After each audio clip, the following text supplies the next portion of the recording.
क्या आपने कभी सोचा है कि मांस खाना सच में पाप है, या बस समाज द्वारा बनाया गया एक डर? क्या कोई सच्चा सनातनी मांस नहीं खा सकता, या फिर यह सिर्फ एक आध्यात्मिक भ्रम है? हिंदू धर्म, जो सबसे प्राचीन धर्मों में से एक है, उसके ग्रंथ क्या कहते हैं मांसाहार के बारे में? क्या गीता में मांस खाने की मनाही है? क्या ऋषि मुनि शाकाहारी थे या कुछ मांस भी खाते थे? और स्वयं परमहंस योगानंद, जिन्होंने पश्चिम में योग और आत्मज्ञान का दीप जलाया, उनका क्या कहना था मांस खाने को लेकर? इस वीडियो में हम 25 ऐसे सिद्धांत जानेंगे जो आपको स्पष्ट रूप से बताएंगे क्या मांस खाना वास्तव में पाप है, या कुछ विशेष स्थितियों में धर्मसम्मत भी हो सकता है। तो वीडियो को अंत तक जरूर देखिए, क्योंकि आखिरी सिद्धांत आपके सोचने का नजरिया पूरी तरह बदल सकता है। सिद्धांत 1, अहिंसा परम धर्म। मांस भक्षण से आत्मा की संवेदनशीलता नष्ट होती है। हिंदू धर्म का मूल आधार है अहिंसा परम धर्म, अर्थात सबसे श्रेष्ठ धर्म है किसी को हानि न पहुंचाना। जब कोई व्यक्ति मांस का सेवन करता है तो वह प्रत्यक्ष या परोक्ष रूप से एक जीव की हत्या का भागी बनता है। यह हत्या न केवल बाहरी रूप से होती है, बल्कि आत्मा की भीतरी संवेदनशीलता को भी कुंद कर देती है। परमहंस योगानंद जी कहते हैं कि मनुष्य का मन तभी आध्यात्मिक ऊंचाइयों को छू सकता है जब उसका शरीर और चित्त सात्विक हो। मांस भक्षण शरीर में तामसिक ऊर्जा को बढ़ाता है, जिससे क्रोध, आलस्य और वासना जैसी नकारात्मक प्रवृत्तियां जन्म लेती हैं। ध्यान की स्थिति में टिके रहने के लिए मन की निर्मलता आवश्यक है, और मांसाहार उस निर्मलता को धूमिल कर देता है। योगानंद जी स्पष्ट कहते हैं, यदि तुम आत्मा की आवाज सुनना चाहते हो तो पहले अपने आहार को शुद्ध करो। इसलिए मांस भक्षण केवल एक स्वाद की बात नहीं, बल्कि आत्मा के पतन की ओर पहला कदम हो सकता है। सिद्धांत 2, जो खाता है वही बनता है। आहार हमारे विचारों और संस्कारों को गढ़ता है। हिंदू दर्शन में यह गहराई से स्वीकार किया गया है कि जैसा आहार वैसा विचार। परमहंस योगानंद जी बार बार इस बात पर जोर देते थे कि मनुष्य जो खाता है उसका सीधा प्रभाव उसकी चेतना, मानसिक स्थिरता और आत्मिक ऊर्जा पर पड़ता है। मांस, जो हिंसा, पीड़ा और भय से उत्पन्न होता है, उसमें वही ऊर्जा समाहित रहती है। जब हम उस भोजन को अपने शरीर में ग्रहण करते हैं तो वह ऊर्जा हमारे चित्त में प्रवेश कर जाती है। धीरे धीरे व्यक्ति की सहानुभूति कम होने लगती है, करुणा समाप्त होने लगती है, और उसका मन स्थूल विचारों में उलझ जाता है। योगानंद जी ने पश्चिम में हजारों शिष्यों को सिखाया कि ध्यान और आत्मज्ञान की राह पर चलने वाला व्यक्ति यदि सात्विक भोजन न अपनाए तो उसकी चेतना कभी उच्चतम स्तर पर नहीं पहुंच सकती। इसलिए शुद्ध और अहिंसक आहार केवल शरीर के लिए नहीं, आत्मा की उन्नति के लिए भी अनिवार्य है। सिद्धांत 3, हिंसा का कर्मफल अवश्य भोगना पड़ता है, चाहे वह प्रत्यक्ष हो या अप्रत्यक्ष। हिंदू धर्म में कर्म का सिद्धांत अटल और अविचल है। जो जैसा करता है वैसा ही फल पाता है। यदि कोई व्यक्ति किसी जीव की हत्या करता है तो वह तो सीधा हिंसा का भागी है, लेकिन यदि कोई मांस खा रहा है तो वह उस हत्या को प्रोत्साहित कर रहा है, और धर्मशास्त्रों के अनुसार वह भी उसी पाप का भागी बनता है। परमहंस योगानंद जी स्पष्ट कहते हैं कि ब्रह्मांड के नियम बड़े गहरे और सूक्ष्म हैं। वह केवल इस बात को नहीं देखते कि तुम्हारे हाथ से क्या हुआ, बल्कि यह भी देखते हैं कि तुम्हारी इच्छाओं, वासनाओं और विकल्पों से कौन सा कार्य संपन्न हुआ। जब कोई जीव मरता है तो उसका भय, पीड़ा और छटपटाहट उस मांस में बस जाती है। जो व्यक्ति उस मांस को खाता है वह उस ऊर्जा को आत्मसात करता है और उस हिंसा के कर्मफल का हिस्सा बनता है। योगानंद जी कहते हैं, प्रेम, करुणा और अहिंसा ही वह सेतु हैं जो आत्मा को ईश्वर तक पहुंचाते हैं। मांसाहार उस सेतु को तोड़ देता है। इसलिए मांस खाना केवल भोजन नहीं, एक कर्म है, और हर कर्म का फल निश्चित है। सिद्धांत 4, सच्चा योगी कभी मांस नहीं खाता। आत्मा की जागृति के लिए आहार का शुद्ध होना अनिवार्य है। परमहंस योगानंद जी के अनुसार जो व्यक्ति आत्मज्ञान की ओर बढ़ना चाहता है उसे सबसे पहले अपने शरीर और चित्त को शुद्ध करना होता है, और इसकी शुरुआत होती है भोजन से। योग एक साधना है जो केवल आसनों या ध्यान तक सीमित नहीं, बल्कि पूरे जीवन शैली का शुद्धिकरण है। मांस, जो हिंसा और मृत्यु से उत्पन्न होता है, उस ऊर्जा को अपने भीतर लेने का मतलब है आत्मा को बोझिल बनाना। योगी का मार्ग अत्यंत सूक्ष्म होता है, जहां विचारों की भी शुद्धता आवश्यक होती है। जब कोई मांस का सेवन करता है तो उसकी चेतना स्थूल हो जाती है और ध्यान की गहराइयों में जाना कठिन हो जाता है। योगानंद जी कहते थे, जिसने मांस से तौबा नहीं की वह प्राणायाम तो कर सकता है, लेकिन आत्मा की तल्लीनता में कभी स्थिर नहीं हो सकता। सच्चे योगी के लिए आहार न केवल शरीर को चलाने का माध्यम है, बल्कि वह साधना का एक गूढ़ हिस्सा है जो उसकी ऊर्जा को नियंत्रित करता है। इसलिए आत्मजागृति चाहने वाला कभी भी उस भोजन को नहीं अपनाता जो किसी की मृत्यु से प्राप्त हुआ हो। परमहंस योगानंद जी कहते हैं कि मनुष्य की सबसे दिव्य शक्ति है उसकी करुणा। जब वह किसी दूसरे प्राणी के दुख को अपना समझता है, तभी उसकी आत्मा जागृत होती है। लेकिन मांस भक्षण उस करुणा को धीरे धीरे मार देता है। जब एक व्यक्ति बार बार उस मांस को खाता है जो किसी जानवर की वेदना से निकला है, तो उसका चित्त धीरे धीरे कठोर बनता जाता है। वह दूसरों की पीड़ा को अनदेखा करना सीखता है और यही भावना धीरे धीरे उसके व्यवहार, विचार और संबंधों में उतर जाती है। योगानंद जी कहते हैं कि मांसाहार व्यक्ति को केवल शारीरिक रूप से नहीं, भावनात्मक और आत्मिक रूप से भी विकृत करता है। वह मनुष्य जो जीवों के रक्त और मांस को अपने शरीर का हिस्सा बना लेता है, वह ईश्वर से जुड़े उस करुणामयी तार को धीरे धीरे काटता चला जाता है। एक ऐसा व्यक्ति जो भोजन में हिंसा को स्वीकार करता है, वह जीवन में भी अनजाने में क्रूरता, कठोरता और स्वार्थ को अपनाने लगता है। इसलिए यदि आत्मा को ऊपर उठाना है तो पहले हृदय को कोमल बनाना होगा, और वह तभी संभव है जब हम अपने भोजन में भी करुणा को स्थान दें। सिद्धांत 6।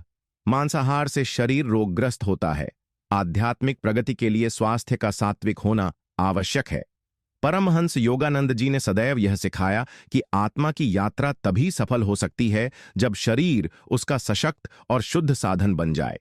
मांसाहार चाहे जितना भी स्वादिष्ट क्यों न लगे, वास्तव में शरीर के लिए एक भारी, विषाक्त और रोगकारक तत्व है।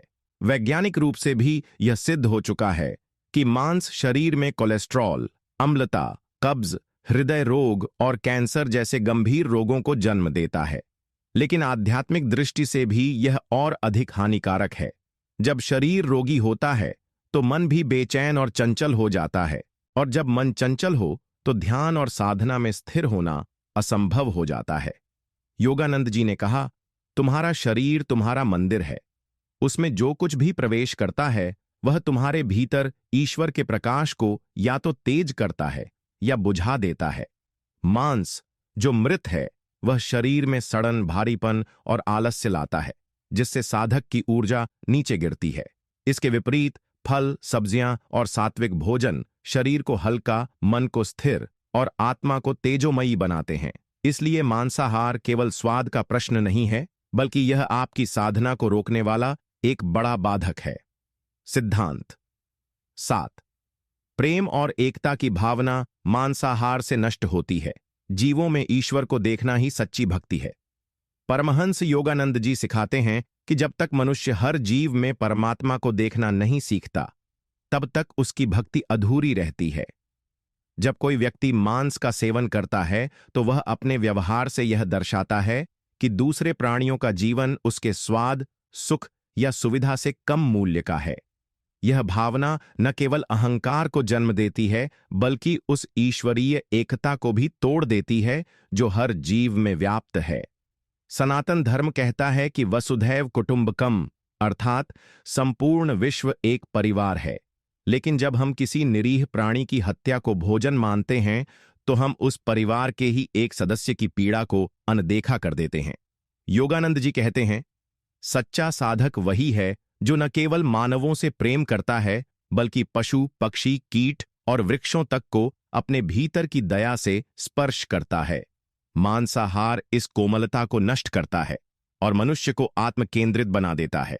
इसलिए जो व्यक्ति ईश्वर से जुड़ना चाहता है, उसे हर जीव में उसी ईश्वर की उपस्थिति को महसूस करना होगा, और यह संभव तभी है जब हम अपने आहार से हिंसा को बाहर निकालें। सिद्धांत 8। मांस का आकर्षण इंद्रिय भोग को बढ़ाता है, और इंद्रिय भोग आत्मा की सबसे बड़ी बाधा है। परमहंस योगानंद जी कहते हैं कि आत्मा की सबसे बड़ी दुश्मन है इंद्रियों की अतृप्त लालसा, विशेषकर स्वाद की। मांसाहार इस लालसा को और प्रबल करता है, क्योंकि यह केवल भूख का नहीं बल्कि रस, उत्तेजना और भोग का आहार बन जाता है। जब कोई व्यक्ति बार बार स्वाद के पीछे दौड़ता है तो वह भीतर से स्थिर नहीं रह पाता। उसका ध्यान भीतर जाने के बजाय बाहर की भौतिक चीजों में उलझा रहता है, और यही है आध्यात्मिक पतन की शुरुआत। मांस, जो तीव्र गंध, भारी पाचन और तीव्र रस के कारण मन को स्थूल बनाता है, व्यक्ति को आत्मनिरीक्षण और ध्यान से दूर ले जाता है। योगानंद जी चेतावनी देते हैं कि इंद्रियों की गुलामी आत्मा की मुक्ति के मार्ग को बंद कर देती है। साधक को चाहिए कि वह अपनी इंद्रियों पर शासन करे, न कि उनके गुलाम बने, और यह शासन तभी संभव है जब व्यक्ति सबसे पहले अपने आहार को नियंत्रित करे। मांस का आकर्षण शरीर की आदत बनकर आत्मा को बांध लेता है, और जब तक यह बंधन नहीं टूटता तब तक कोई भी सच्चा साधक परम आनंद को प्राप्त नहीं कर सकता। परमहंस योगानंद जी कहते हैं कि आत्मा का स्वभाव शांति, प्रेम और करुणा है। जब कोई मनुष्य अपने जीवन को ऐसे भोजन से पालता है जो किसी प्राणी की हत्या से प्राप्त हुआ हो, तो वह केवल शरीर को पोषण नहीं दे रहा बल्कि अपनी आत्मा को उस हिंसा का बोझ भी दे रहा है। एक ऐसा मनुष्य जो दिन प्रतिदिन दूसरों की मृत्यु से बने भोजन को स्वीकार करता है, उसके भीतर की करुणा धीरे धीरे दम तोड़ने लगती है, और जब करुणा मरती है तब आत्मा से जुड़ने वाला सबसे गहरा पुल टूट जाता है। योगानंद जी चेताते हैं कि जिसे भीतर की शांति चाहिए, उसे बाहर के जीवों को भी शांति देनी होगी। जो व्यक्ति शांति के लिए ध्यान करता है, मंत्र जपता है, परंतु भोजन में हिंसा को जगह देता है, वह दो विपरीत दिशाओं में चल रहा है। मांस खाना यानी अपने भीतर अशांति का बीज बोना और फिर उसी अशांति को ध्यान में महसूस करना। इसलिए यदि कोई व्यक्ति वास्तव में परमात्मा को अपने हृदय में बसाना चाहता है, तो उसे अपने जीवन से उस हर आदत को निकालना होगा जो किसी और की पीड़ा पर टिकी हो। यही करुणा आत्मा की सच्ची सांस है। सिद्धांत 11। मांसाहार से बुद्धि पर आवरण चढ़ जाता है, सूक्ष्म ज्ञान और अंतर्ज्ञान मंद हो जाते हैं। परमहंस योगानंद जी बार बार इस बात पर जोर देते थे कि मांसाहार केवल शरीर को नहीं बल्कि चेतना को भी जड़ और भारी बना देता है। एक साधक की सबसे बड़ी पूंजी होती है उसकी सूक्ष्म बुद्धि, वही बुद्धि जो अंतर्ज्ञान को जन्म देती है और आत्मा की आवाज को सुनने योग्य बनाती है। लेकिन जब कोई व्यक्ति ऐसे आहार का सेवन करता है जो तामसिक गुणों से भरपूर है, जैसे कि मांस, तो वह सूक्ष्मता नष्ट हो जाती है। बुद्धि पर एक मोटा आवरण चढ़ जाता है जिससे व्यक्ति संसार के झूठे सुखों और भ्रमों में फंसा रहता है। योगानंद जी कहते हैं, तुम्हारी आत्मा तुम्हें पुकारती है पर तुम सुन नहीं पाते, क्योंकि तुम्हारे अंदर शोर है और उस शोर की जड़ है तुम्हारा अहिंसात्मक आहार। मांस खाने से चेतना का कंपन भारी हो जाता है और व्यक्ति सही गलत का भेद, शुभ अशुभ की संवेदना और आत्मा की दिशा को पहचानने की क्षमता खो बैठता है। इसलिए जो साधक अपने भीतर से दिव्यता और दिशा पाना चाहता है, उसे पहले अपने आहार को इतना निर्मल बनाना होगा कि उसकी बुद्धि एक स्वच्छ दर्पण की तरह आत्मा का प्रतिबिंब दिखा सके। बिना सात्विक आहार के सच्चा ज्ञान कभी प्रकट नहीं होता। सिद्धांत 12। जो प्राणी अपने प्राणों के लिए तड़पता है, उसकी चीख आकाश में नहीं तुम्हारी आत्मा में गूंजती है। परमहंस योगानंद जी ने जीवन भर करुणा, संवेदना और अंतरात्मा की आवाज को महत्व दिया। वे कहते हैं कि हर जीव में ईश्वर की झलक है, चाहे वह मनुष्य हो या पशु।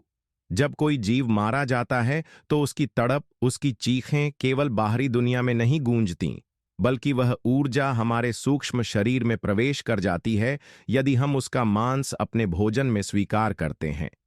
यह केवल एक स्वाद नहीं बल्कि पीड़ा का अनुभव है जिसे हम अनजाने में अपनी आत्मा पर थोप देते हैं। योगानंद जी स्पष्ट कहते हैं, साधक की आत्मा जितनी शांत और निर्मल होगी, उतना ही वह ईश्वर की निकटता में रहेगा। लेकिन यदि वह अपने भोजन में किसी की हत्या की स्मृति को जीवित रखता है, तो उसकी चेतना भटकती रहेगी। मांस खाना केवल एक कृत्य नहीं, वह हर दिन आत्मा के भीतर एक ऐसी कंपन को जन्म देता है जो ध्यान, भक्ति और आत्म साक्षात्कार को बाधित करता है। जो व्यक्ति यह सोचकर मांस खाता है कि उसे इसका कुछ असर नहीं पड़ता, वह उस आत्मिक द्वार को स्वयं बंद कर रहा होता है जिससे ईश्वर का प्रकाश प्रवेश करता है। इसीलिए योगानंद जी कहते हैं, हर जीव की चीख को सुनो, क्योंकि वह तुम्हारे ही भीतर की चेतना को पुकार रही है। सिद्धांत 13। ईश्वर से जुड़ाव के लिए शरीर को मंदिर बनाओ, शमशान नहीं। परमहंस योगानंद जी कहते हैं कि मानव शरीर एक दिव्य यंत्र है, एक मंदिर है जहां आत्मा और परमात्मा का मिलन संभव होता है। लेकिन जब हम अपने इस पवित्र शरीर में ऐसे पदार्थों को प्रवेश देते हैं जो किसी की मृत्यु से जुड़े हैं, तो हम उस मंदिर को अपवित्र कर देते हैं। मांस, चाहे किसी भी रूप में हो, वह किसी की जली हुई आशा, तड़प और मृत ऊर्जा का बोझ लेकर आता है।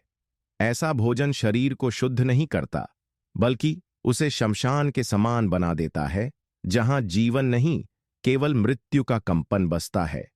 योगानंद जी ने कहा था, जो साधक अपने शरीर को ईश्वर का वासस्थल समझता है, वह उसमें ऐसा कुछ नहीं डालता जो उसे अंधकार में डुबो दे।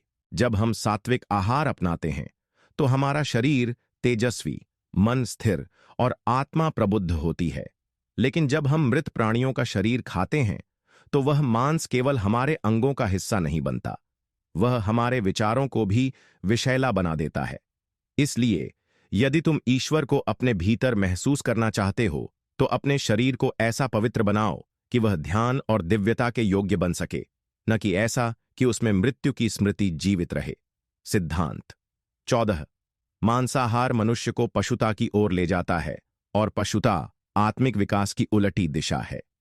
परमहंस योगानंद जी कहते हैं कि मनुष्य का जन्म केवल जीवित रहने के लिए नहीं हुआ, बल्कि आत्मा के पूर्ण विस्तार और ईश्वर की अनुभूति के लिए हुआ है।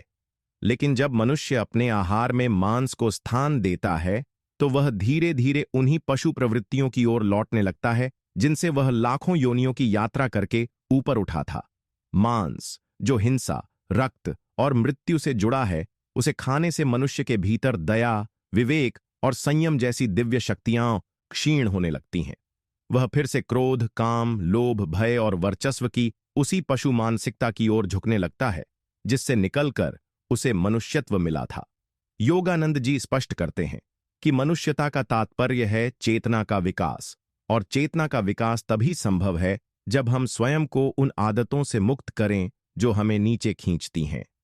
मांसाहार मनुष्य की चेतना को स्थूल बनाकर उसकी आध्यात्मिक उड़ान को रोक देता है। जिस तरह एक पक्षी लोहे की जंजीर से बंधकर उड़ नहीं सकता, वैसे ही मांस खाने वाला साधक कभी ऊंचे ध्यान में स्थिर नहीं हो सकता। इसलिए यदि तुम वास्तव में ऊपर उठना चाहते हो, तो उस आदत को छोड़ो जो तुम्हें वापस पशुता की ओर ले जाती है। सिद्धांत 15। जैसा अन्न वैसा मन। मांसाहार से साधक का मन चंचल, भारी और अस्थिर हो जाता है। परमहंस योगानंद जी के अनुसार साधना की सबसे पहली आवश्यकता है मन की स्थिरता। लेकिन यह स्थिरता तभी संभव है जब मन शांत, निर्मल और सात्विक हो। हमारे आर्ष मुनियों ने सदियों पहले कह दिया था, अन्नम ब्रह्म, अन्न ही ब्रह्म है, क्योंकि वही हमारे मन और भावनाओं को गढ़ता है। जब हम ऐसा भोजन करते हैं जो हिंसा, रक्त और मृत्यु से उत्पन्न हुआ है, जैसे मांस, तो वह हमारे चित्त में भी वही अशांति, भय और चंचलता भर देता है। मांसाहारी व्यक्ति ध्यान में बैठते ही बेचैनी, विचारों की भीड़ और थकावट महसूस करता है, क्योंकि उसके भीतर की ऊर्जा अशुद्ध और तामसिक होती है। योगानंद जी ने स्पष्ट कहा, मनुष्य का आहार उसकी आत्मिक यात्रा की दिशा तय करता है। तामसिक आहार उसे भटकाता है, सात्विक आहार उसे परमात्मा की ओर खींचता है। मांस का सेवन मन की तरंगों को स्थिर करने के बजाय उन्हें विक्षिप्त और भारी बना देता है। साधक जो ध्यान में गहराई चाहता है, उसे पहले अपने अन्न को उस स्तर तक पवित्र करना होगा जहां से मन शांति की लहरों में उतर सके। इसलिए यदि तुम ईश्वर के समीप बैठना चाहते हो तो पहले अपने थाल से वह तत्व हटा दो जो तुम्हारे भीतर की दिव्यता को दूषित करता है। सिद्धांत 16। जिस दिन तुमने खुद को दोष देना बंद कर दिया, उसी दिन ईश्वर ने तुम्हें माफ कर दिया।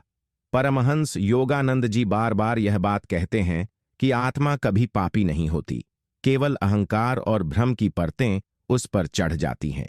जब इंसान खुद को बार बार दोषी मानता है तो वह अपनी चेतना को नीचे गिराता है और ईश्वर से दूरी बना लेता है। योगानंद जी कहते हैं कि ईश्वर एक करुणामय पिता की तरह है, जो अपने बच्चे के गिरने से क्रोधित नहीं होता, बल्कि उसे उठाने के लिए तत्पर रहता है। लेकिन जब बच्चा खुद को ही गिरा हुआ मानने लगे और अपने ही अपराध बोध में डूब जाए, तो वह उस हाथ को देख ही नहीं पाता जो उसे उठाने के लिए बढ़ा हुआ है। आत्मिक विकास में सबसे बड़ी बाधा गिल्ट है। यह हमें वर्तमान से काट देती है और आत्मा की चेतना को कुंद बना देती है। योगानंद जी समझाते हैं कि ईश्वर से क्षमा मांगने का सबसे बड़ा तरीका यह है कि हम खुद को क्षमा करें, खुद को स्वीकार करें और आगे बढ़ें। जब तुम अपने भीतर यह कह पाते हो, मैं ईश्वर की संतान हूं, मैं त्रुटियों से बड़ा हूं, तभी तुम्हारी आत्मा उड़ने लगती है। खुद को सुधारो, लेकिन खुद से घृणा मत करो, क्योंकि जैसे ही तुमने खुद को प्रेम करना सीखा, ईश्वर के द्वार अपने आप खुल जाते हैं। सिद्धांत 17। जिसे अपने विचारों पर नियंत्रण नहीं, वह अपने भाग्य पर भी नियंत्रण नहीं पा सकता। परमहंस योगानंद जी कहते हैं कि हमारी सोच ही हमारे भाग्य का बीज है। हम जैसा सोचते हैं वैसा ही धीरे धीरे हमारा जीवन बनता जाता है। विचार कोई तात्कालिक घटना नहीं है, यह एक सूक्ष्म ऊर्जा है जो हमारे चारों ओर एक आभा मंडल बनाती है और ठीक उसी प्रकार की परिस्थितियों को आकर्षित करती है। यदि आपके विचार नकारात्मक हैं, डर से भरे हुए हैं, तो वही डरपूर्ण घटनाएं आपकी ओर खींचती हैं।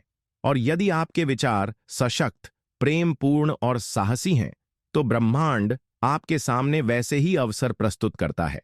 योगानंद जी ने स्वयं ध्यान और क्रिया योग के माध्यम से विचारों को नियंत्रित करना सीखा और यही अपने शिष्यों को सिखाया। वे कहते थे, मन को जीतना आत्मा की सत्ता को प्रकट करने की पहली सीढ़ी है। अगर तुम अपने मन को अनुशासित कर सको तो कोई भी परिस्थिति, कोई भी दुर्भाग्य तुम्हें झुका नहीं सकता, क्योंकि जिस दिन तुम अपने विचारों के स्वामी बन गए, उसी दिन तुम अपने भविष्य के निर्माता भी बन गए। मन को अगर दिशाहीन छोड़ दिया जाए तो यह तुम्हें नीचे खींच ले जाएगा, लेकिन अगर उसे ध्यान, सत्संग और संयम से साध लिया जाए तो वही मन तुम्हारा सबसे बड़ा मित्र बन सकता है। सिद्धांत 18। भीतर की दुनिया को शांत किए बिना बाहर की दुनिया में सच्ची शांति संभव नहीं। परमहंस योगानंद जी कहते हैं कि जब तक मन के भीतर तूफान है, तब तक बाहर कितना भी सुख साधन हो, मन को संतोष नहीं मिलेगा। बहुत से लोग सोचते हैं कि जब पैसा आएगा, जब रिश्ते सुधरेंगे, जब जीवन स्थिर होगा, तब जाकर वे खुश होंगे। लेकिन योगानंद जी स्पष्ट कहते हैं कि बाहरी परिस्थितियां कभी भी स्थायी सुख नहीं दे सकती, क्योंकि वे निरंतर बदलती रहती हैं। असली शांति उस अंतरयात्रा में छुपी है जहां आत्मा और परमात्मा का मिलन होता है। जब हम ध्यान में बैठते हैं और अपनी चेतना को बाहरी जगत से खींचकर अंदर की ओर मोड़ते हैं, तभी हम उस आनंद को छूते हैं जो संसार से परे है। योगानंद जी कहते थे कि यह दुनिया एक चलचित्र की भांति है, जो असली नहीं, केवल प्रतीति मात्र है। असली दुनिया वह है जो हमारे भीतर है, जो सदा एक सी शांत चिरस्थायी है। अगर भीतर तू शांति से भरा है तो बाहर युद्ध भी हो तो तुझे नहीं छू सकता, और यदि भीतर अशांति है तो बाहर का सबसे सुंदर दृश्य भी निरर्थक लगेगा। इसलिए ध्यान, साधना, मौन और आत्मनिरीक्षण, यही वास्तविक शांति की कुंजी है। सिद्धांत 19। ईश्वर का अनुभव करना है तो अपनी इच्छाओं की आंधी को शांत करना होगा। परमहंस योगानंद जी बार बार कहते थे कि जब तक मन हजारों इच्छाओं से भरता रहेगा, तब तक आत्मा की आवाज दबती रहेगी। इच्छाएं हमारे मन को बार बार संसार की ओर खींच ले जाती हैं, कभी पैसे की, कभी संबंधों की, कभी मान सम्मान की, कभी वासना की, और हर इच्छा अपने साथ एक बेचैनी लेकर आती है। जब तक पूरी न हो तब तक तनाव, और पूरी हो जाए तो फिर नई इच्छा। यह चक्र कभी खत्म नहीं होता। योगानंद जी कहते हैं कि यह इच्छाओं की दौड़ आत्मा को भूलने की यात्रा है। अगर तुम सच में ईश्वर को अनुभव करना चाहते हो तो पहले मन को रोकना सीखो। इच्छाओं की जगह जब समर्पण आएगा, जब तू कहेगा, हे प्रभु, बस वही दो जो मुझे आत्मा के पथ पर आगे बढ़ाए, तभी भीतर की गहराई में प्रवेश शुरू होगा। ध्यान, जाप और मौन से जब मन की हलचल कम होती है, तभी ईश्वर की उपस्थिति महसूस होती है। आत्मा को वही जान सकता है जो मन की इच्छाओं से ऊपर उठ गया है। योगानंद जी ने अपने जीवन में भी बहुत से भौतिक सुख त्यागे ताकि वे उस परम आनंद को पा सकें जो केवल निर्मल इच्छारहित चित्त में ही उतरता है। यही सच्चा योग है, जहां इच्छाओं की लहरें शांत हों और केवल प्रभु का नाद भीतर गूंजता रहे। सिद्धांत 20। जब तक ध्यान अनिवार्य नहीं बनता, तब तक आत्मिक जीवन अधूरा रहता है। परमहंस योगानंद जी मानते थे कि ध्यान कोई विकल्प नहीं है, यह आत्मा का श्वास है। जैसे शरीर के लिए सांस जरूरी है, वैसे ही आत्मा के लिए ध्यान जरूरी है।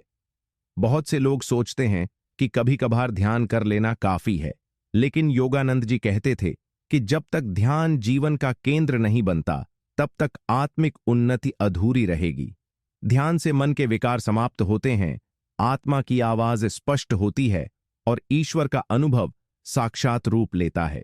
योगानंद जी ने क्रिया योग को इसीलिए विश्व को दिया, क्योंकि वह आत्मा को ईश्वर से जोड़ने की सबसे सीधी और शक्तिशाली विधि है।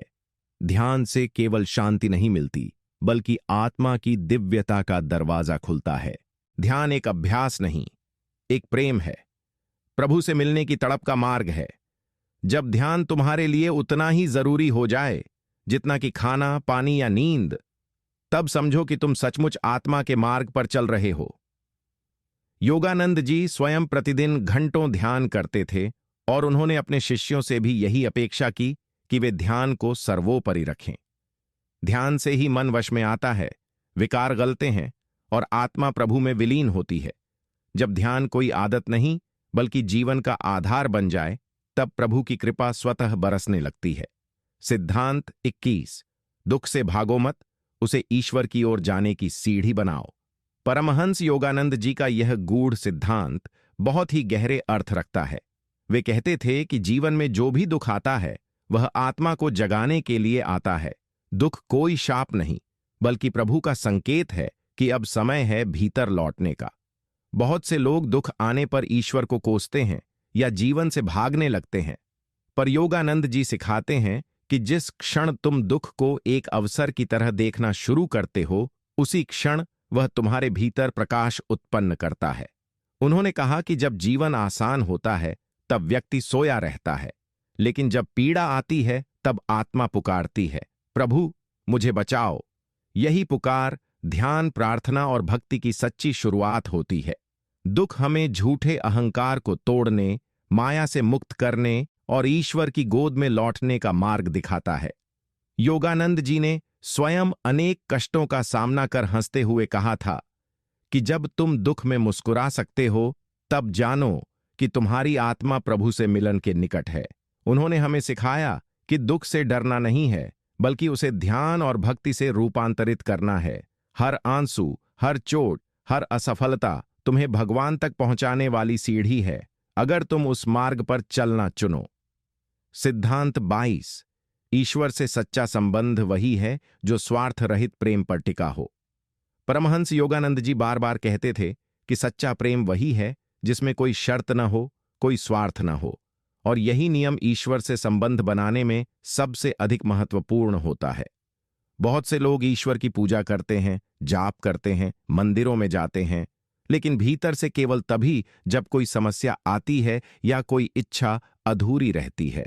योगानंद जी ने ऐसे प्रेम को व्यापारिक प्रेम कहा है, जिसमें भक्त कहता है, प्रभु मुझे यह दो तो मैं आपकी पूजा करूंगा। लेकिन ऐसा प्रेम परमात्मा को नहीं छूता। उन्होंने सिखाया कि ईश्वर को प्रेम करो वैसे ही जैसे मां अपने बच्चे को करती है, बिना किसी अपेक्षा के, केवल उसकी उपस्थिति में आनंद लेकर।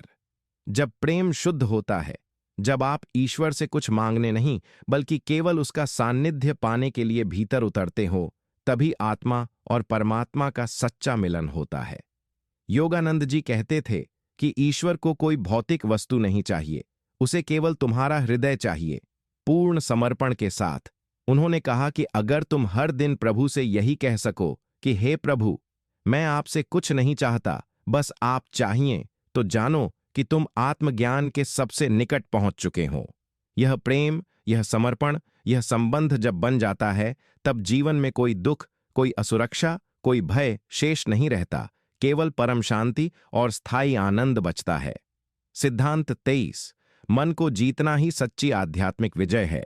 परमहंस योगानंद जी ने जीवन भर यह सिखाया कि बाहरी संसार में चाहे कितनी भी सफलताएं क्यों न मिल जाएं, यदि इंसान अपने ही मन का मालिक नहीं बन पाया तो वह अधूरा ही रहेगा। मन ही वो मैदान है जहां हर दिन युद्ध चलता है, इच्छाओं का, क्रोध का, मोह का, भय का। और जो व्यक्ति इस युद्ध में अपने मन को वश में कर लेता है, वही सच्चा विजेता होता है। योगानंद जी कहते थे कि मन की चंचलता ही हमें ईश्वर से दूर रखती है। जब हम ध्यान करते हैं तो असल में हम अपने भीतर के उस तूफान को शांत करने का अभ्यास करते हैं जो हमें सच्चे आनंद से अलग करता है। मन को हर परिस्थिति में स्थिर बनाए रखना, उसे विचारों की गुलामी से मुक्त करना, यही साधना का सार है।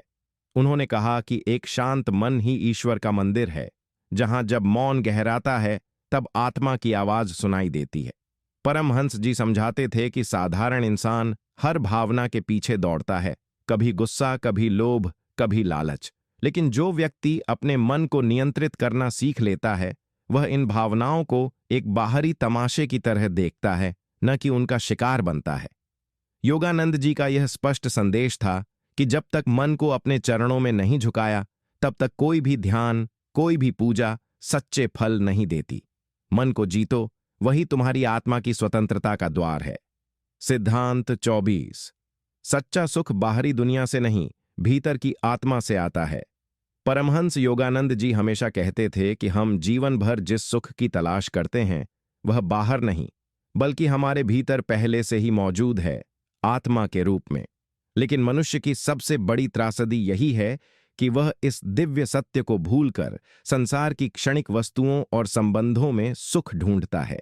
वह सोचता है कि एक अच्छा घर, पैसा, रिश्ते या समाज में प्रतिष्ठा उसे शांति देंगे, लेकिन जब वह सब मिल भी जाता है, तब भी अंदर एक अधूरापन, एक खालीपन बना रहता है। योगानंद जी समझाते हैं कि यह अधूरापन इसीलिए है क्योंकि आत्मा, जो अनंत आनंद और शांति का स्रोत है, उससे हमारा संबंध टूट चुका होता है। सच्चा सुख किसी घटना या व्यक्ति पर निर्भर नहीं करता, वह तो एक ऐसी अवस्था है जो तब प्रकट होती है जब मन स्थिर होता है और आत्मा की उपस्थिति को अनुभव करता है। उन्होंने जोर देकर कहा कि ध्यान, मौन और ईश्वर से प्रेमपूर्ण संबंध ही हमें इस अंतःशक्ति से जोड़ते हैं। जब इंसान आत्मा के साथ जुड़ता है, तब उसे ऐसा आनंद मिलता है जो किसी भौतिक वस्तु से नहीं मिल सकता। ऐसा आनंद जो न टूटता है, न घटता है। इसीलिए उन्होंने कहा कि ईश्वर की खोज केवल धर्म का विषय नहीं, बल्कि सच्चे सुख की खोज है। जब भीतर आनंद प्रकट होता है, तब बाहर की हर स्थिति अपने आप सुंदर लगने लगती है, क्योंकि तब हमारी दृष्टि संसार में नहीं, परमात्मा में टिक जाती है। सिद्धांत 25। अपने विचारों को नियंत्रित करो, क्योंकि वही तुम्हारा भाग्य बनाते हैं। परमहंस योगानंद जी ने गहराई से समझाया कि हमारी सोच ही हमारे जीवन की दिशा तय करती है। अगर विचार नकारात्मक, डर भरे या विक्षिप्त हैं, तो चाहे बाहरी परिस्थिति कितनी भी अनुकूल क्यों न हो, जीवन में संघर्ष और दुख बना रहेगा। उन्होंने कहा कि हर विचार एक सूक्ष्म शक्ति है, एक बीज जो धीरे धीरे कर्मों के माध्यम से फल देता है। यदि हम बार बार चिंता करते हैं, तो चिंता जीवन का हिस्सा बन जाती है। यदि हम प्रेम, करुणा और शांति के विचारों में जीते हैं, तो वह हमारी आत्मा का स्वभाव बन जाता है। योगानंद जी चेतावनी देते हैं कि अनियंत्रित विचार हमें बर्बादी की ओर ले जा सकते हैं, जबकि नियंत्रित और ऊर्जावान विचार हमें आत्मिक उन्नति और सफलता दिलाते हैं। उन्होंने ध्यान, स्वाध्याय और सत्संग को विचारों की शुद्धि का मार्ग बताया। जब मन सकारात्मक ऊर्जा से भर जाता है, तो शरीर, संबंध और भाग्य भी उसका अनुसरण करते हैं।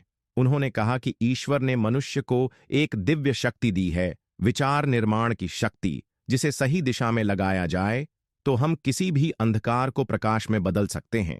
इसलिए उन्होंने हर शिष्य को यह अभ्यास करने की सलाह दी कि प्रतिदिन अपने विचारों का निरीक्षण करो, नकारात्मक को त्यागो और दिव्यता, विश्वास और प्रेम को बार बार मन में दोहराओ।